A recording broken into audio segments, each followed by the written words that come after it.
Do you know she doesn't show up for this one? Hey, hey, asset underdogs. Welcome back to my vlog. I am Brooke Brown. I share my journey of going from a $68,000 positive net worth to reaching 100K in net worth uh, in 6 months. Can I do it? I don't know, but I'm doing it progressively, and you guys are along for the ride. So, without further ado, let's get into it. This episode is about strategy, specifically how I am strategizing as it relates to just the different ways that I am looking to grow my net worth, the investments I'm making, the things I'm, just thinking about, pondering, just the insights that are coming my way, the relationships that I'm building, all that good stuff. The strategy that I want to talk about today is the who, not how strategy. And it has three parts for me. First part we're going to talk about is the strategy of selling a product. So, as I have mentioned in previous videos, I am selling a product, my first product as it relates to the What Brooke Spent universe, if you will. And because I talk about growing and protecting my wealth and yours on my channel, I just figured that what a great way to do that by creating a product that facilitates that kind of mission. So, this is the product. I told you guys that I was going to show it to you at some point. This is the Asset Underdog Planner. It is an organizer that trains your financial decision making. What is inside? So there is a wealth of just knowledge that I have poured into this. I spent hours and days working on this product. It has 20 pages worth of financial literacy lessons that I've learned along the way that I'm just like, yes, these are the foundational lessons that you need to know. Everything from retirement savings to tax planning to negotiating, to networking, all that stuff is in there as the financial literacy lessons. Then it has things like a book list tracker. It has a investment, return on investments calculator. And oh yes, okay, so there is a section in this planner that I'm not going to give it away because I'm going to do a whole tour, a video just doing a whole tour of the planner and what's inside and how it can benefit you as you grow in your journey to growing and protecting your wealth. So here's the thing about the who, not how strategy and how that pertains to selling a product. So I researched e-commerce, I researched drop shipping, I researched print on demand, and I got what I could get together for a sales page, and it wasn't enough. Why? Because I needed an extra brain. I needed a person who knows what they're talking about, what they're doing to help me bring this, sales page to life. So I went on Upwork and I looked up someone who knows something about Shopify and web development and all that good stuff. And I was like, all right, I need to hire out. I need to hire out. And that is one of the investments that I'm willing to make because I want it to be a great product. I want it to be, marketed just so. And, I have my standards and I don't want to compromise on them. So I'm like, okay, I need to find someone. Well, here's what happened. So I find this woman on Upwork. She's in Nigeria. And I'm like, all right, time difference, but it's cool. So I reach out to her. I'm like, okay, can we do like a consultation call so that I can see if you're a good fit for my project? Great. So I book her on her calendar. And this was on a Sunday afternoon, right? Her calendar was available. I said, okay, I'm going to book a appointment for a Sunday afternoon. Well, she doesn't show up for the appointment. I'm like, what gives, And about like a couple hours later, I get a message from her saying, oh, I was on a flight, can we reschedule? I say, okay, cool. I'm flexible. I'm willing to work with someone. And, sometimes you just forget to, take off your settings and stuff like that. So cool. Well, then the following day, we're supposed to meet at 6 p.m. Eastern Standard Time. We are corresponding back and forth. She's sending me reminders. I'm thinking, yes, I'm racing home after work because I want to make sure that I'm on time for this call.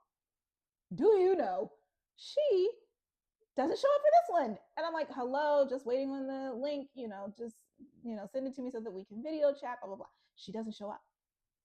Then she sends me a message like, almost like 45 minutes later saying, hey, here's the link, let's get on the call in about 5 minutes. So I'm realizing that there is a miscommunication somewhere, and she has once again stood me up.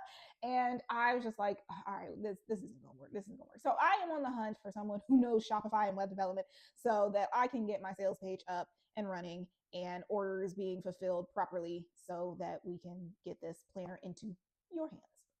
That's all I'll say about that. But that's strategy number one. I'm selling a product. Second strategy, peer-to-peer lending. Well, you know what? Closed mouths do not give fed. And here I was talking to my older sister, she's 12 years older than me, so she's much older. She's a mature older sister. Anyways, so I'm talking to my older sister about how I have this ambition. I want to grow my net worth to $100,000 by August. What would be her advice if she were in my shoes? And she's like, funny you mention it. I have come across this investment opportunity. It has produced great returns for me. You might be interested. I said, say more. So then she's like, well, I'll get you connected to my guy. But basically, it is peer-to-peer lending for festivals and events that are being, funded by this investment fund. And basically, you put in your, money, and then they work with the event planners. They're seasoned veterans in the mix. This is not just, new people that are just like, oh, I think I'll put on a festival. No, these are people who know what they're doing and know what they're talking about, right? So I'm really excited about this endeavor, and I'm thinking about my initial investment is probably going to be about $2,000. I realized that the minimum, I think what she said was the minimum was like $10,000, and she was willing to put up the extra amounts to get me to the minimum so that I could participate in this opportunity. I mean, my sister is the best, is she not? Well, I'm like, okay, I have to vet this opportunity.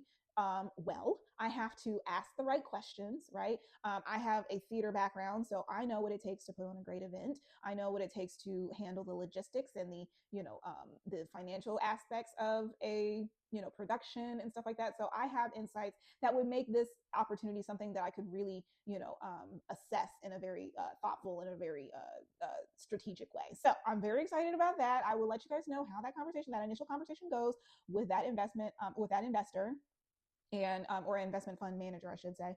And we might be making one of the biggest jumps as it pertains to this journey so far. So stay tuned for that.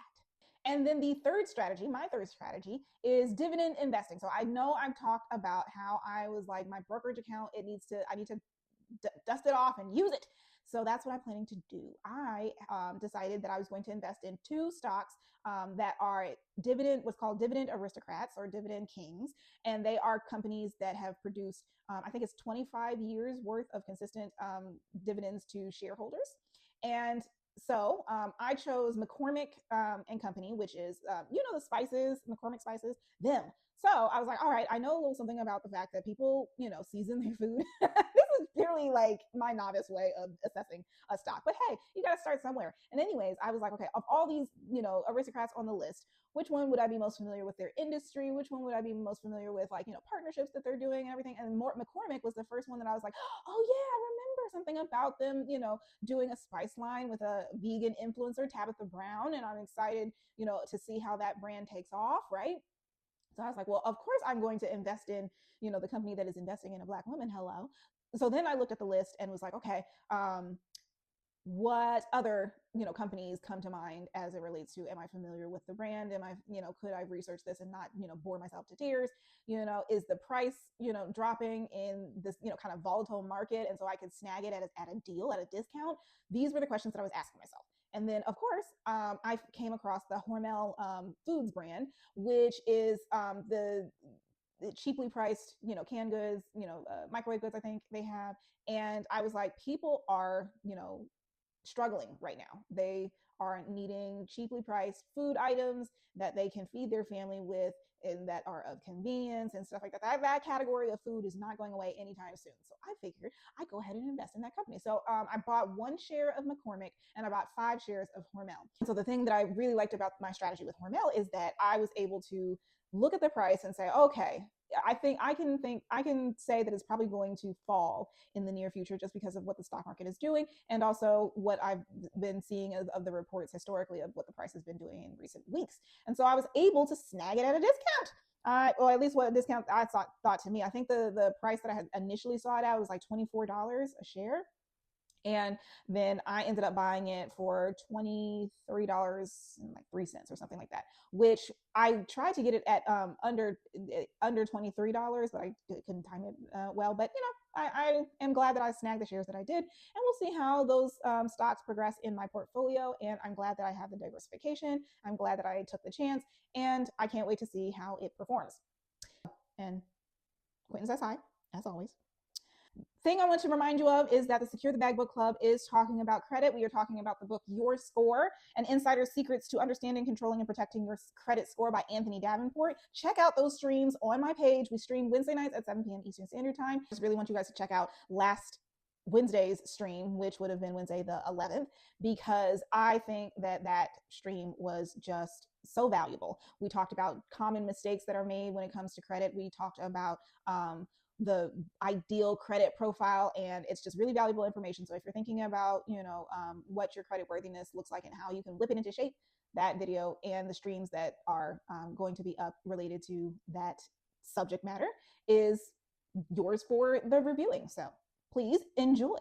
Anywho, that's all I have for you all this week. Thank you so much for tuning in, and make sure that you tell the others. All right, take care.